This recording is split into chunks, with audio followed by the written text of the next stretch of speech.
রাজ্যের স্বাস্থ্য ব্যবস্থার আরও উন্নয়নের জন্য নিরলস পরিশ্রম করে চলেছেন রাজ্যের স্বাস্থ্যমন্ত্রী শারদত্ত মুখার্জি। ইতিমধ্যে একাধিক হাসপাতালে তিনি সারপ্রাইজ ভিজিট করেছেন, আর সেই তালিকায় ছিল বর্ধমান মেডিকেল কলেজ আর হাসপাতাল।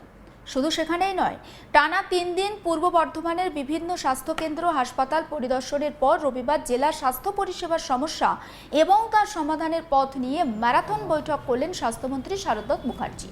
অ্যাম্বুলেন্সের ভাড়া নির্দিষ্ট করা, দালাল চক্রে লাগাম টানার ওপরেও তিনি জোর দিয়েছেন। আসুন শোনায় স্বাস্থ্যমন্ত্রী শারদত্ত মুখার্জি ঠিক কি বলেছেন সেই বক্তব্য। অ্যাম্বুলেন্স দালাল চক্র, অ্যাম্বুলেন্সের ব্যাপারে বলি যে অ্যাম্বুলেন্সের আমরা একটা নীতি নিয়ম তৈরি করছি।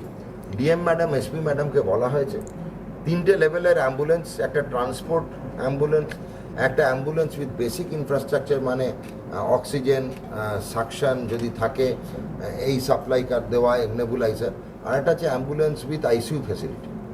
3টে অ্যাম্বুলেন্সের 3 রকম রেট হবে। কিলোমিটার ওয়াইজ কী রেট হতে পারে, কলকাতা যাওয়া এবং ব্যাক কী রেট হতে পারে, সেটা নিয়ম তৈরি হোক। আমি প্রত্যেকটা লোকাল জায়গায় আলাদা নিয়ম, সুতরাং একটা ব্ল্যাঙ্কেট নিয়ম স্বাস্থ্য ভবন থেকে করে দিলাম চলবে না। প্রত্যেকটা লোকাল ইস্যু আলাদা, লোকাল রাস্তা আলাদা, লোকাল পরিবেশ আলাদা। সেই জন্য আমি পূর্ব বর্ধমানের ডিএম এবং এসপি ম্যাডামকে দায়িত্ব দিয়েছি রেটগুলো ঠিক করা, অ্যাম্বুলেন্সের লোকেদের সঙ্গে বসা, যেন মিডলম্যান বা মধ্যমণি যেন না থাকে। আমাদের সবাই একটা মধ্যমণি থাকে, যিনি মধ্যে থাকে না, তার নাম হচ্ছে মধ্যমণি।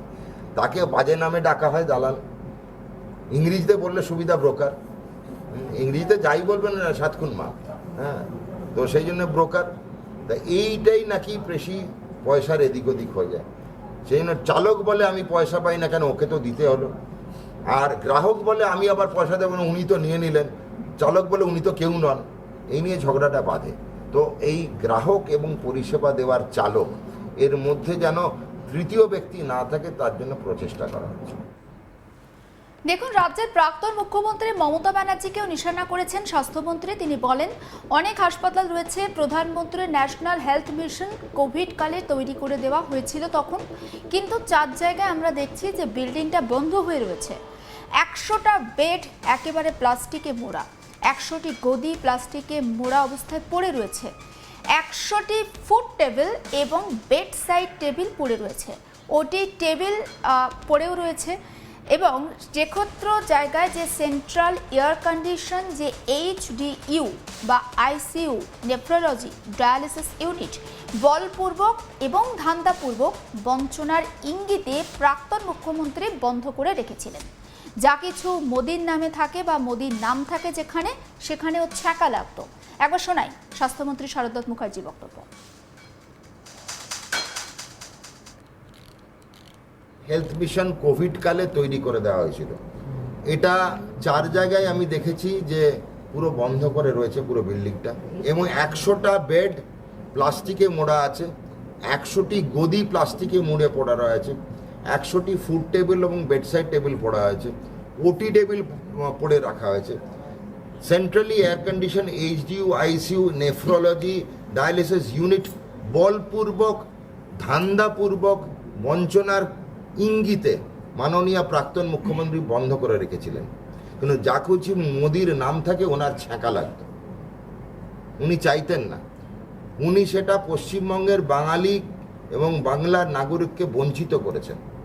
এই বঞ্চনার থেকে বাংলা ওর বাঙালিকে মুক্তি দিচ্ছে মাননীয় মুখ্যমন্ত্রী শুভেন্দু অধিকারী। কথা দিয়ে গেলাম, পরিকাঠামো দেখে এসছি। 3খানা হাসপাতাল আছে আপনাদের এই রাজ্যে, এই জেলায়, যেগুলো আমরা খুলব।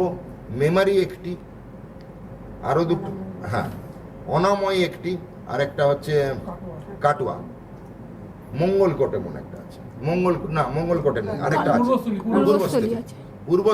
পূর্বস্থলী 1 মনে পড়েছে আমার, লেখা আছে পূর্বস্থলী 1, কাটোয়া, অনাময় আর মেমারি।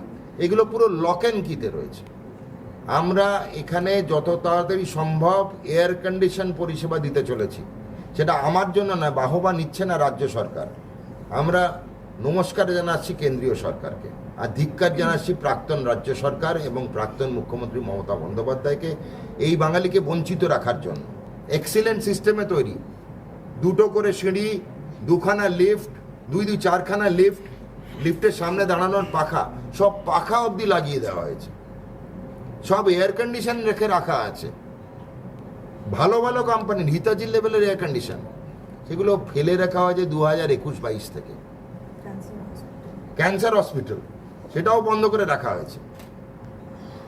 সেটাও বর্ধমান মেডিকেল কলেজের বলি, যেটা আমাদের মাননীয় মন্ত্রী বললেন মৌমিতাদি, যে আপনাদের বর্ধমানে কিন্তু সব থেকে ভালো লেভেলের ক্যান্সারের মেশিন বসানো হয়েছে, দয়া করে আর আপনারা কলকাতা শহরমুখী হবেন না।